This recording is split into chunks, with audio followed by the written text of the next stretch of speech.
시편의 가장 첫 번째 1편을 우리가 읽었습니다.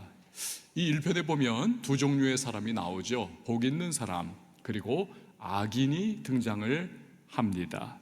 복 있는 사람은 성경에 나오는 것처럼 무릇 의인들의 길은 여호와께서 인정하시나. 하나님께서 그 의인의 길, 복 있는 사람의 길은요, 그래 잘 가고 있어, 그렇게 가는 거야, 인정해 주십니다. 그러니까 인생이 복될 수밖에 없는 것이죠.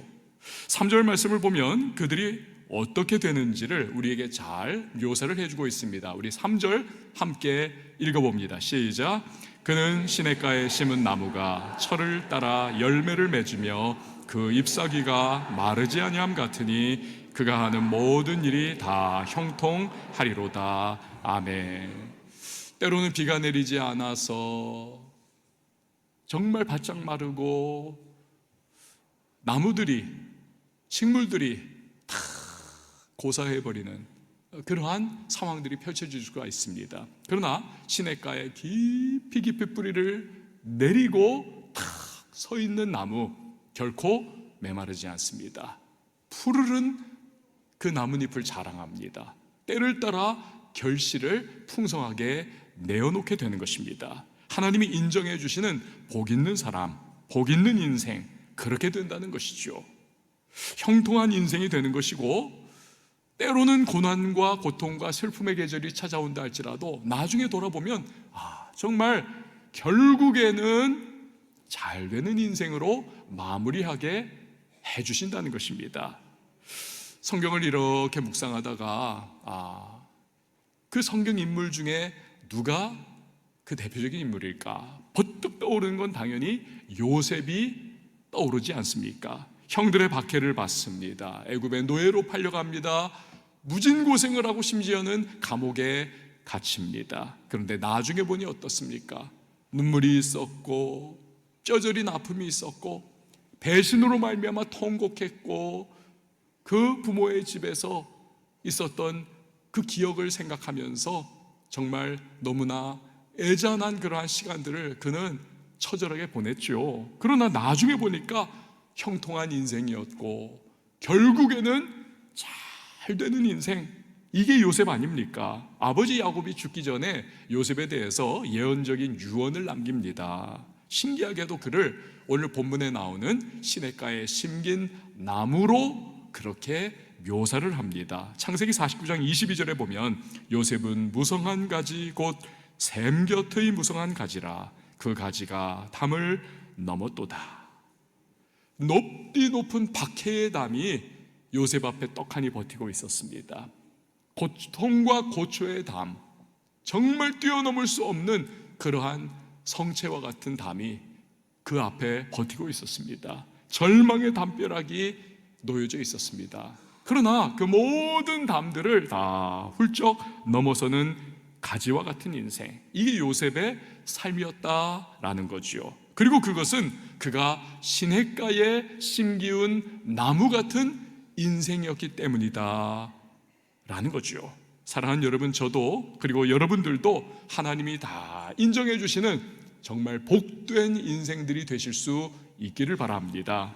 그러면 시냇가에 심긴 나무처럼 형통한 인생이 될 수 있고, 물론 우리의 삶이라고 하는 것이 언제나 해피하고 방긋방긋 웃을 수 있는 때만 있는 거 아니잖아요. 슬픔도 있고 고난과 고초와 눈물의 시간도 있지만, 그러나 세월이 흘러가면서 우리가 뒤돌아보면 정말 결국에는 잘 되는 인생이었구나, 잘된 인생이구나, 이걸 고백하게 된다는 것입니다. 그렇다면 우리가 어떻게 복이 있는 인생이 될 수가 있을까요? 이번에 미국에 갔을 때에 재작년에 결혼을 한 저희 아들 내외와 만나서 대화할 수 있는 시간이 있었습니다. 이 얘기 저 얘기하고 하여튼 살아가는 소식들도 듣고, 그런데 이 아이들이 그런 얘기를 하더라는 거예요. 제 아내가 이제 전해주는 거예요. 친구들 이야기를 이제 아내가 저에게 아들 내외하고 하던 얘기를 전달을 해주는 겁니다. 그런데 그 친구들 가운데에 저희 아들이 좀 사회성이 굉장히 좀 좋아요. 인간관계가 좋고 이렇게 좀 그렇습니다. 성격이 느긋합니다. 그러다 보니까 이제 주변에 사람 많은데 그 친구들 중에 벌써 동거를 하고 있는 그런 친구들이 있다는 거예요. 동거를 벌써 몇 년째. 근데 뭐 벌써 몇 년 됐습니다만 부모들도 노터치고 너무나 자연스럽게 그렇게 동거하고 있고 뭐 아무런 거리낌도 없는 거예요. 이 미국 사회에서 이 동거라고 하는 것은 이미 어떻게 보면 문화화가 되어 있구나, 그 생각을 하게 되는 겁니다. 사람들이 별로 거기에 대한 거부감이 없는 거예요. 동거해? 동거하는구나, 이거예요. 근데 저희 아들이 이제 그 이야기를 아내에게 쭉 하다가 그 얘기를 하더라는 겁니다. 걔네들 그 기준이 없어서 그러는 것 같아요. 기준이 없어서. 여러분, 정확한 지적입니다. 뭐가 옳으냐, 그러냐, 해야 하느냐, 하지 말아야 하느냐, 가까이 해야 하느냐, 멀리 해야 하느냐, 이 기준이 있으면 안 그러겠죠. 없으면 그렇게 하는 겁니다. 자기 소견에 옳은 대로, 하고 싶은 대로. 이게 사사기의 특징도 아닙니까? 자기 소견에 백성들이 옳은 대로 행하였더라. 육신을 따라, 본성을 따라, 하고 싶은 대로 자기 소견 따라 했지만 결과는 무엇입니까? 하나님이 결코 복을 주시지 않더라는 것입니다. 안 주시더라. 모든 것이 막혀버리는 거예요. 제 아무리 나는 최선 다했어, 나는 열심히 살았어, 나는 아둥바둥 정말로 내가 할 수 있는 가장 뼈를 갈아 넣으면서 나는 열심히 했어. 여러분, 그런다 할지라도 이 법률의 테두리 안에서 우리가 그 일을 해야죠. 그 법률적 테두리를 우리가 넘어서면 그 순간 위법 행위가 됩니다. 내가 막 열심히 하지만 그것이 범죄가 되고 불법이 되는 거지요. 합당한 제재와 처벌을 받습니다. 여러분, 우리가요, 하나님의 뜻, 하나님의 기준대로 인생을 살아야만 그분이 주시는 복을 누리게 되는 것입니다. 이게 너무나 중요한 거죠. 그럼 하나님의 뜻과 그분의 기준을 우리가 어떻게 알 수가 있겠습니까? 바로 하나님의 말씀을 통해서입니다. 성경을 통해서요. 성경을 통해서. 그러니까 우리가 이 가지고 있는 이 성경을 일컬어서 정경이다. 정경. 바를 정자를 씁니다. 정경이라고 말을 합니다. 이것을 영어로는 캐논이라고 또한 말을 합니다. C-A-N-O-N, 캐논. 이 캐논이라고 하는 이 단어는요, 물가에서 그냥 곧게 쭉쭉 자라나는 그 갈대 있지 않습니까? 이 갈대, 이걸 뜻하는 히브리어 카네로부터 비롯한 겁니다. 카네. 이 카네라고 하는 단어가 이제 헬라어로 이렇게 변환이 되면서 카논이라고 하는 단어로 바뀝니다. 그리고 이것이 또한 전달돼 내려오면서 영어로 캐논이라고 하고 그렇게 마무리가 되는 거지요. 이 고대 사회에서 이 갈대는요, 자의 역할을 했습니다. 삐뚤으냐, 그러냐, 바르냐, 잘못됐느냐, 이걸 재거나 딱 표준을 제시하는 잣대예요. 캐논, 즉 성경이 바로 그렇다는 것입니다. 하나님의 뜻과 기준이 무엇이냐, 이것을 딱 제시해 주는 것이지요. 그래서 성경이 알려주는 옳고 그름, 이 기준을 따라 살아가면 하나님께서 다 복된 인생으로 그 삶을 이끌어 주시는 것입니다. 이걸 1절에서 3절이 우리에게 알려주고 있는 거죠. 오늘 성경이 복잡할 것이 아무것도 없습니다. 우리 같이 한번 1절에 3절 말씀 읽어보도록 하겠습니다. 시작. 복 있는 사람은 악인들의 꾀를 따르지 아니하며 죄인들의 길에 서지 아니하며 오만한 자들의 자리에 앉지 아니하고 오직 여호와의 율법을 즐거워하여 그의 율법을 주야로 묵상하는도다. 그는 시냇가에 심은 나무가 철을 따라 열매를 맺으며 그 잎사귀가 마르지 아니함 같으니 그가 하는 모든 일이 다 형통하리로다. 아멘. 앞에서 형통한 인생, 결국에는 잘 되는 인생의 대표적인 예로 요셉을 들었습니다. 이 요셉의 비결이 바로 그것 아니던가요? 여러분, 다른 것 아니잖아요. 애굽에서 그가 남들보다 정말 뼈가 부스러져라 부지런하게 일해서 형통한 인생, 결국에는 잘된 인생이 된 것 아니라는 겁니다. 물론 요셉 엄청나게 근면한 사람이었습니다.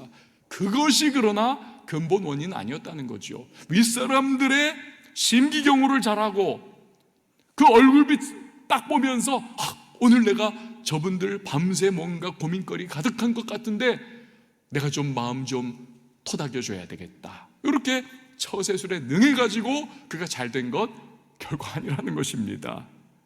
뭔가 다른 이유도 아니에요. 그가 그렇게 될 수 있었던 근본 원인, 형통한 인생, 그리고 결국 잘되는 인생이 될 수 있었던 비결, 그것은 바로 하나님의 말씀인 겁니다. 하나님이 기뻐하시는 뜻, 하나님의 기준인 이 말씀을 따라 살아가다 보니까 거기에서 절망과 슬픔을 극복할 수 있는 힘과 용기와 능력을 얻게 되는 겁니다. 하나님의 말씀의 기준을 따라 살아가다 보니까 성적인 순결을 지키게 되더라는 겁니다. 하나님의 말씀을 따라 살아가다 보니까 부지런하고 근면하게 주님을 기쁘시게 하는 것과 같이 그 주인을 기쁘시게 하는 그 마음 최선 다하는 모습으로 살아가더라라는 것입니다. 하나님의 말씀을 따라 살아가다 보니까 주변 사람들에게 친절한 태도와 너그러움으로 그렇게 최선 다하게 되더라는 겁니다. 그 외에도 이 요셉의 모든 삶의 장점들은요 다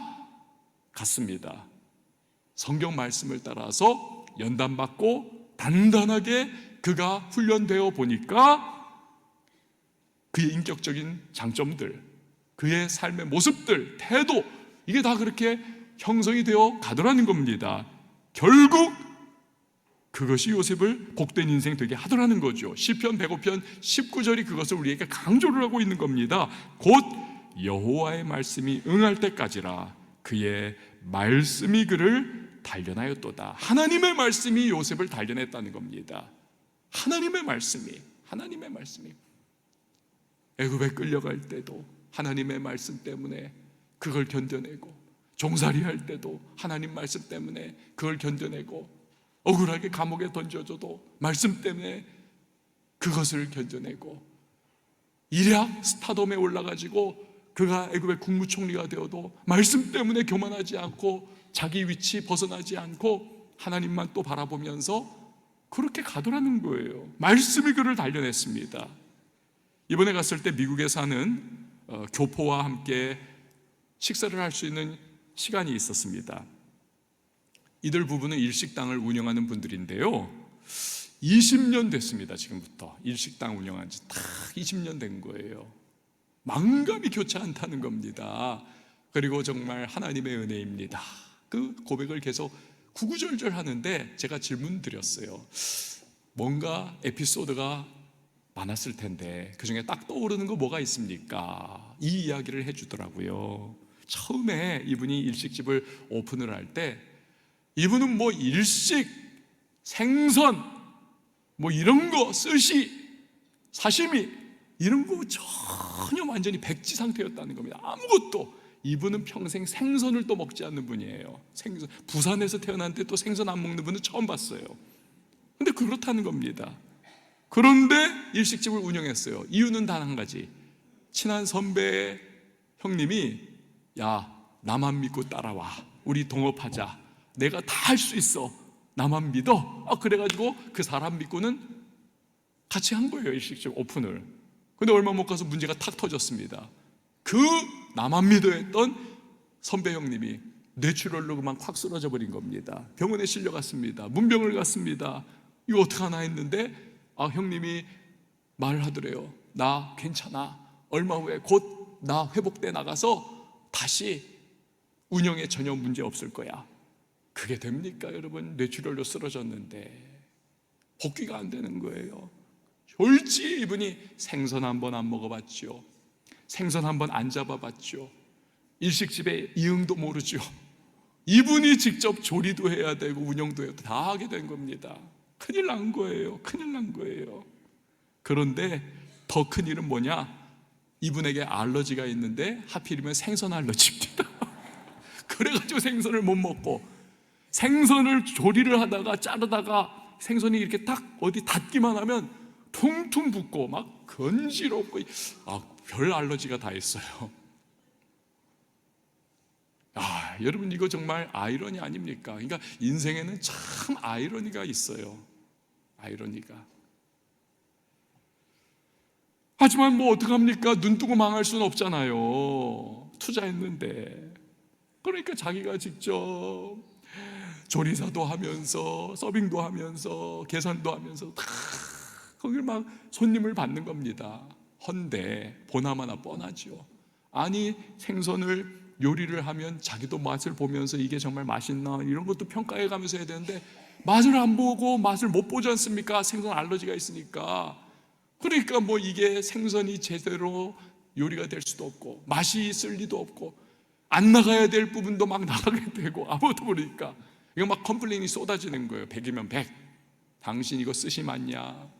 스시 정말 팔려고 작정하고 하는 거냐? 막 이런저런 막 컴플레인이 어마어마하게 쏟아지는 거예요. 그러다가 점점 손님 다 떨어지고, 있지도 않은 손님 다 떨어져 나가고, 이제는 파리만 날리다가 결국 가게 문을 닫게 됐습니다. 폐점 일주일 딱 남았어요. 일주일 딱 남았습니다. 그런데 이제 며칠 세기만 하면 딱 문 닫아야 하는 어느 날 문이 딱 열리더라는 거예요. 텅 빈 그 일식집에 대학생 남녀가 커플이 들어온 겁니다. 알고 보니까 이제 뭐 필리핀계 유학생들이에요. 가난한. 근데 이 친구들이 이제 데이트를 했겠죠. 그리고 나서 이제 밥 먹어야 되니까 근처에 있는 일식집 들어왔는데 돈이 없잖아요. 시킨 게 뭐냐 하면, 두 사람이 딱 시킨 게 참치, 스시, 참치 덮밥, 그 스시 딱 달랑 2알. 2줄이 아닙니다. 2알. 한 번 탁탁 입에 넣으면 끝나버릴 2알. 그걸 시켰다는 거예요. 그리고는 그걸 가지고 둘이서 오순도순 이야기하면서 참 가난한 연인처럼 그렇게 먹었겠죠. 그걸 이렇게 이분이 본 거예요. 근데 이분이 굉장히 신실한, 정말 제가 봐도 너무 신실한 크리스찬이에요.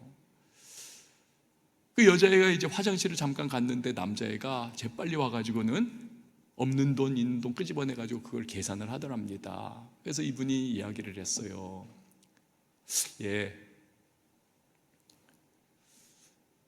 내가 너한테 오늘 정말 마음껏 먹을 수 있도록 내가 좀 일식 요리를 해줄 테니 어떠니? 그랬더니 돌아오는 대답이 no예요. no. 여러분, 그도 그럴 것이, 아니 생전 처음 보는 음식점, 생전 처음 보는 주인인데 우리한테 상다리 부러져라 뭘 먹여주겠다. 그거 좀 이상하잖아요. 그래서 노한 겁니다. 이 대학생이 자초지종을 설명한 거예요. 내가 이러저러하게 오픈을 했는데 이러저러하게 컴플레인 많이 받으면서 이제 손님 다 떨어지고 이제 일주일 후에 문 닫는데 이제 보니까 네가 마지막 손님인 것 같다. 그러니 너한테라도 내가 정말 푸짐하게 대접해주고 문 닫아도 닫고 싶다. 이분 마음속에는 이제 크리스찬 신실한 분이니까 그 마음이 생겼겠죠.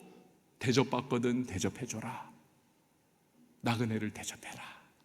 긍휼과 자비의 마음으로 이 젊은 남녀에게 대접을, 그래서 오케이를 받아가지고 풍성하게 상다리 부러져라 대접해 준 거예요. 근데요, 그 다음 날부터 이상한 일이 발생하더라는 겁니다. 다음 날이었어요. 아주 그냥 부유하게 생긴 아시안 여자분이 왔는데요, 이분이 한다는 소리가 오늘 이 음식점 테이블 전체를 다 자기가 세를 내겠다는 거예요. 여기서 파티를 하겠다는 겁니다. 사람 다 모아놓고. 그러더니 남편한테 여기 좀 빨리 오라고 드디어 잡았다 그러면서 막 예약했다 그러면서 남편을 부르는데, 남편이 왔는데 차를 타고 왔는데요, 롤즈로이스를 타고 왔다는 거예요. 둥실둥실하는, 한 4억 원짜리잖아요 롤즈로이스는. 그걸 타고, 굉장히 부자예요. 그래가지고 친구들 다 불러 모아가지고 거기서 왁자하게 일식으로, 정말 맛은 아마 없었을 것 같아요. 일식으로 그냥 파티를 벌였습니다. 그것으로 끝이 아니에요. 또 그 다음날부터 이제 뭔가 일이 시작이 되는데, 아니 점심때가 됐는데 갑자기 사람들이 늘 파리만 날리고 이제 폐점을 앞둔 그 시점인데 갑자기 사람들이 막 물밀듯이 밀려들더라는 거예요. 테이블이 꽉 찼어요. 줄이 쫙 서게 됐습니다. 줄도요 너무 많이 와가지고는 그 인천공항에 가보면 여러분 줄 한 줄이 아니라 이렇게 막 쓰잖아요. 몇 겹으로 줄을 저렇게 쫙 서 있더라. 이분이 멘붕이 왔어. 대체 이게 무슨 일이냐, 내가 뭐 잘못해서 이런가. 그래가지고 너무나 궁금해가지고 줄 서 있는 사람한테 물었답니다. 너네 도대체 왜 여기 온 거냐. 자기가 생각해도 여기 올 이유가 없거든요. 근데 그 줄 서 있는 사람이 그 스마트폰을 이렇게 보여주더라는 거예요. 그 미국에는 우리나라에도 왜 레스토랑이라든지 식사라든지 뭐 리뷰 같은 거 보여주는 식신이라고 하는 그런 앱이 있지 않습니까? 그 미국에는 레스토랑 알려주고 주변에 음식점 뭐 있고 거기 리뷰는 점수 몇 점이고 리뷰 쫙 써 있는 거 보여주는 옐프라고 하는 앱이 있습니다. 옐프, YELP. 이 옐프를 딱 보여주더라는 거예요. 근데 그 자기네 식당 거기 딱 보니까 리뷰가 딱 두 사람이 써놨는데 리뷰가요 아무리 읽어도 못 읽을 정도로 너무 긴 리뷰가 두 개가 딱 써 있는데 거기에 그런 글이 써 있더라는 겁니다.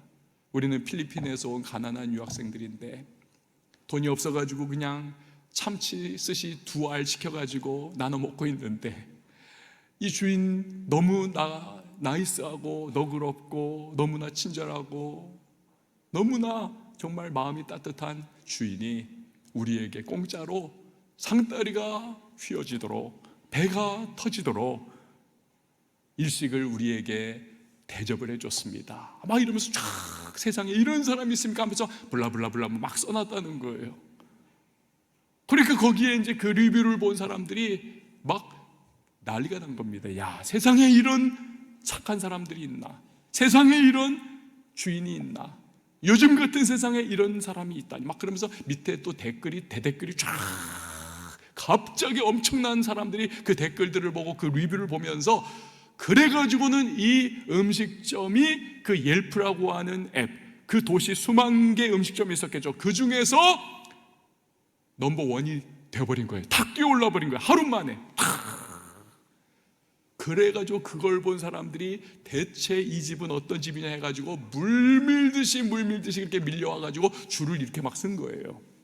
그때부터 시작해가지고 일주일 후에 문 닫아야만 할 이 일식집이 막 그냥 번창을 하고 사람들이 미어 터지고 계속 이어지면서 이제는 막 다른 도시에도 또 하나의 일식집을 내는 등 지금까지 20년 세월 하나님의 은혜 가운데에 지금까지 잘 유지할 수 있도록 정말 하나님의 형통과 하나님의 능력과 은혜, 그 하나님의 부어주심을 경험하면서 우리 20년 세월 여기까지 왔습니다. 이 고백을 하는 거예요. 제가 그걸 들으니까 야, 우리 하나님 정말 대단하시구나. 여러분, 이분이 경험한 것이 무엇입니까? 정말 벼랑 끝에 선 것과 같은, 막다른 골목에 서 있는 것과 같은 절박하고 궁박한 상황이지요. 그럼에도 불구하고 긍휼과 자비를 베풀라고 하시는 하나님의 말씀의 그 감동, 이것 따라 행동한 거 아닙니까? 그럴 때 하나님께서 그 베푼 긍휼과 자비가 메아리처럼 내게로 돌아오는 은혜를 베풀어 주시더라는 겁니다. 그래서 가뭄의 시기에도 결코 메마르지 않는 그 가지가 푸르고 때를 따라 열매를 맺는 것과 같은 형통의 인생, 어려움을 겪었지만 결국 잘 되는 인생을 하나님이 허락해 주시더라는 것입니다. 할렐루야. 사랑하는 여러분, 결국 잘 되는 인생 되기를 원하십니까? 그렇다면 하나님의 뜻대로, 하나님의 기준대로 살아가시기를 바랍니다. 내 생각과 내 뜻, 세상의 방식, 사람들의 말, 이거 막 쫓아다니면서 그렇게 해야지만 막 이 인생이 어떻게 되고 풀려나가고 막, 여러분 착각을 하지 마십시오. 착각을 하지 마세요. 물론 사도 바울이 그런 말 했잖아요. 육신의 연습은 약간의 유익이 있으나 경건은 범사에 유익하니라. 육신의 연습도 약간의 유익은 있어요. 그것이 사실입니다.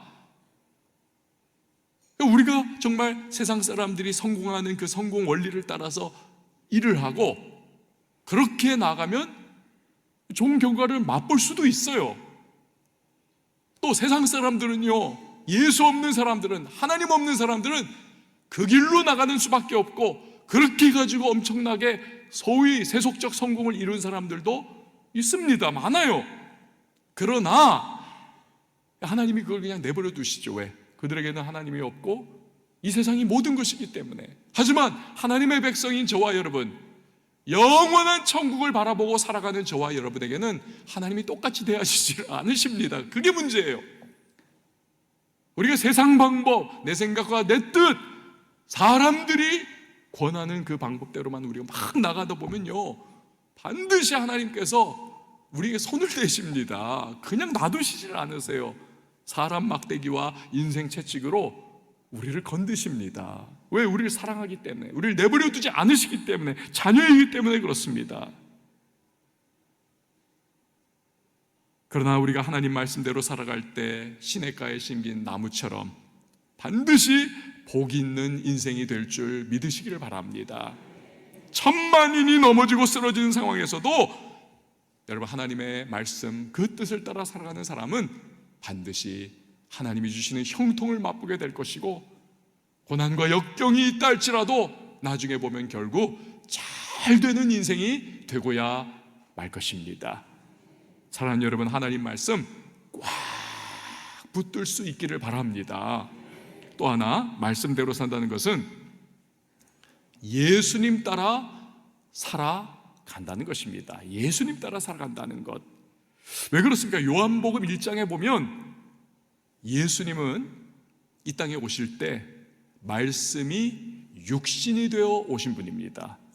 그래서 예수님을 따라 살아가는 것, 그것이 곧 말씀 따라 살아가는 거예요. 로마서 10장을 보면 우리 예수님은 율법의 완성을 이루신 분이십니다. 마침이 되신 분이세요. 모든 율법은 다 예수님 안에서 완성되는 겁니다. 하나님 말씀 다 그분 안에서 완성돼요. 골로새서 1장을 보면 우리 예수님께서 그 안에 모든 하나님의 신비가 다 담겨 있다. 특별히 구원의 신비가 담겨 있다. 그러니까 우리의 구원부터 모든 율법과 말씀과 하나님의 신비가 다 예수님 안에 있는 거예요. 그러니까 예수님을 떠나서는 우리가 하나님 말씀대로 살아갈 수가 없는 겁니다. 오직 예수님 따라 살아갈 때 말씀대로 사는 것임을 여러분 꼭 기억하시기를 바랍니다. 그러니까 앞에서 요셉을 거론했잖아요. 모든 성경 연구가들이 동의하는 것이 있습니다. 그게 뭐냐면 인격적 측면으로나 영성으로나 성경에 나오는 인물 중에서 가장 예수님을 닮은 사람이 바로 요셉이다. 예수님은 자신을 배반하고 또 죽이는 죄인들을 용서하셨죠. 요셉도 자기를 배반하고 팔아넘겨서 과거의 삶을 그냥 짓밟고 죽여버린 형들, 사실상 죽는 것보다 못한 삶을 살게 한 형들을 용서하지 않습니까? 예수님이 하늘 높은 보좌를 버리시고 낮고 낮은 이 땅에 오신 것은 오직 한 가지, 우리를 구원하기 위해서입니다. 요셉도 채색 옷 입은 자, 즉 집안의 대를 이을 존귀한 자리에서 애굽 땅의 노예로 팔려가게 된 것은 오직 하나, 아버지의 집안, 나아가 온 이스라엘 민족을 구원하고 보존하기 위해서인 것입니다. 하나님은 이렇게 예수님 닮은, 예수님 따라가는 인생을 산 요셉에게 복을 주시죠. 그와 함께 하시죠. 그래서 하나님이 함께 하시니 형통의 인생이 되고, 종노릇, 죄수노릇, 고초를 겪고 뼈저린 아픔을 겪지만 나중에 보니 결국은 잘 되는 인생의 주인공이 되게 하시더라는 겁니다. 할렐루야. 그래서 찬송가 449장에서 우리가 고백하는 것이 있습니다. 예수 따라가며 복음 순종하면 우리 행할 길 환하겠네. 여러분, 뭐예요? 이 고백이 예수님 따라가면, 그분을 따라가면 우리의 인생길 결국에 하나님께서 환하게 해주신다. 형통의 인생 되게 하시고 결국 잘 되는 인생으로 그렇게 우리를 이끌어 주신다 믿음의 고백을 하고 있는 것입니다. 전에 미국 크리스찬들 사이에서 굉장히 영향을 줬던 영어 알파벳 4글자가 있습니다. WWJD, WWJD, What would Jesus do? 예수님이라면 어떻게 하실까? WWJD. 직장에서 억울합니다. 그때 막 분통을 터뜨리면서 막 대드는 것이 아니라 What would Jesus do? 예수님이라면 어떻게 할 것인가? 사업하는데 뭔가 이거 좀 그렇게만 하면 내가 요 불법적 방법만 딱 쓰면 엄청나게 내가 한몫 챙길 수 있을 것 같은데 그런데 그 유혹의 순간 앞에서 WWJD 예수님이라면 어떻게 하실까?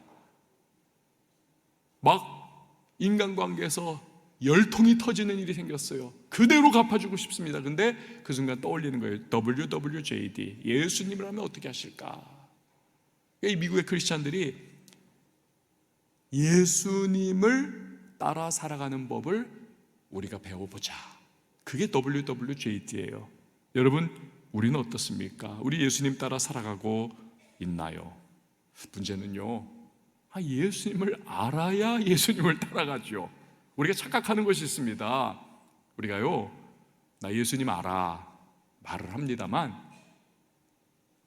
그게 정말 예수님을 아는 게 아니라는 사실입니다. 많은 경우에 그냥 안개 속에서 희미하고 뿌옇게 윤곽만 예수님인 것 같은 그런 느낌. 사실은 그 예수님을 말은 하지만 나의 생각과 나의 고정관념, 나의 어떤 추상적인 예수님일 뿐이에요. 진짜 예수님은 아닐 경우가 많습니다. 여러분, 우리가 어떻게 예수님을 진짜 알아갈 수 있습니까? 요한복음 5장 39절에서 예수님 자신이 그 답을 우리에게 주고 있습니다. 우리 같이 한번 읽어봅니다. 시작. 너희가 성경에서 영생을 얻는 줄 생각하고 성경을 연구하거니와 이 성경이 곧 내게 대하여 증언하는 것이니라. 아멘. 여러분, 우리가 예수님 알아갈 수 있는 방법은 유일합니다. 오직 성경을 통해서임을 믿으시기를 바랍니다. 예수님의 말씀이 무엇이냐, 그분의 행하신 일이 무엇이냐, 그분의 생각이 무엇이냐, 그분이 우리에게 원하시는 것이 무엇이고 그분이 우리에게 명령하신 것이 무엇인지 성경을 통해서 우리가 예수님을 배워가고 알아가고 그에 대한 지식을 넓혀갈 수가 있는 거죠. 유일한 것입니다. 그 방법이 성경입니다. 그래서 우리는요, 다시 원점으로 돌아가는 것입니다. 복 있는 사람은 누구냐? 예수님 따라가는 사람인데 그것은 결국 성경 말씀으로 돌아가는 거예요. 성경 말씀으로. 성경을 읽고 성경을 듣고 성경을 묵상할 때 우리는 예수님을 진짜 알아갈 수 있고 하나님의 뜻, 하나님의 생각, 하나님이 기뻐하시는 일, 그렇게 나갈 수가 있는 것입니다. 그래서 말씀을 마무리하면서 우리 다시 한번 1절에 3절 말씀을 읽어보도록 하겠습니다. 시작. 복 있는 사람은 악인들의 꾀를 따르지 아니하며 죄인들의 길에 서지 아니하며 오만한 자들의 자리에 앉지 아니하고 오직 여호와의 율법을 즐거워하여 그의 율법을 주야로 묵상하는도다. 그는 시냇가에 심은 나무가 철을 따라 열매를 맺으며 그 잎사귀가 마르지 아니함 같으니 그가 하는 모든 일이 다 형통하리로다. 아멘. 사랑하는 여러분, 복 있는 사람이 되시기를 바랍니다. 이를 위해서 하나님의 뜻과 기준인 성경을 가까이 하십시오. 읽고 듣고 묵상하십시오. 그리고 그 성경을 통해 계시된 예수님을 따라가시기를 바랍니다. 그래야 할 때 하나님께서 기뻐하시면서 우리 삶에 역사하시고 형통을 주시며 때로는 고난과 슬픔도 있겠지만 뒤돌아보면 결국 잘 되는 인생 될 수 있도록 역사해 주실 줄 믿습니다.